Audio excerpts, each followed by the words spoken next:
दोस्तों, स्वागत है हमारे एक एपिसोड में जिसकी शुरुआत हम एक लघु कथा से करते हैं जो गौतम बुद्ध से संबंधित है। एक बार एक महिला ने गौतम बुद्ध से कहा था कि मैं आपसे शादी करना चाहती हूँ। गौतम बुद्ध जी पूछे, क्यों, ऐसा क्यों? तो महिला का जवाब था कि मैं आपके जैसा ही यशस्वी और तेजस पुत्र की कामना करता हूं, जो मुझे सिर्फ आपसे शादी करके ही मिल सकता है और जो पूरी दुनिया में मेरा नाम रोशन कर सके, मेरे यश को फैला सके।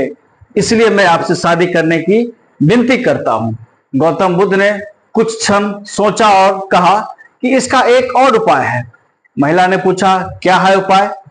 तो गौतम बुद्ध ने कहा कि मैं आपका पुत्र बन जाता हूं और आप मेरी मां बन जाइए, ठीक, और इस प्रकार आपकी मनोकामनाएं पूर्ण हो जाएगी। यह विचार गौतम बुद्ध का सुनकर महिला अवाक रह गई, स्तब्ध रह गई और गौतम बुद्ध को ताकने लगी और उनके चरणों में गिरकर उनकी महान विचारधाराओं को नमन करके फूट फूट कर रोने लगी।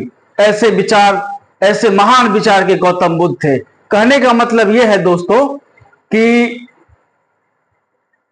पूरे समुद्र का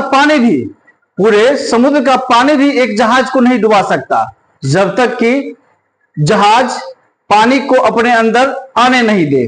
ठीक उसी प्रकार दुनिया का कोई भी नकारात्मक विचार आपको नहीं गिरा सकता जब तक कि उसको आप अपने अंदर आने की अनुमति नहीं देंगे। दोस्तों आइए, स्वागत है। एक सवाल में सवाल है कि एक आयत की लंबाई में 25% की वृद्धि की जाए और चौड़ाई में 20% की कमी कर दी जाती है तो उसके क्षेत्रफल में कितना परिवर्तन होगा? देखिए, 25% की वृद्धि है। 25% का मतलब होता है 25/100 यानी कि 1/4, ठीक है। यानी कि लंबाई आपका हो जाएगा 4 से 5, ठीक है। और चौड़ाई में 20% की कमी है। 20% का मतलब होता है दोस्तों 20/100 यानी कि 1/5, यानी कि चौड़ाई जो है 5 से 4 हो जाएगा, ठीक है। अब देखते हैं कि उसके क्षेत्रफल में कितना परिवर्तन होगा।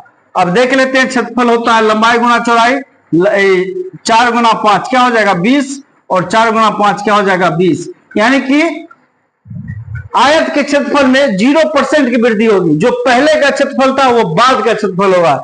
इसीलिए इसमें इस सवाल का आंसर हो जाएगा 0% की वृद्धि, यानी कि कोई परिवर्तन इसके क्षेत्रफल में नहीं होगा। वीडियो अच्छी लगे दोस्तों तो लाइक और फॉलो जरूर कीजिएगा प्लीज दोस्तों।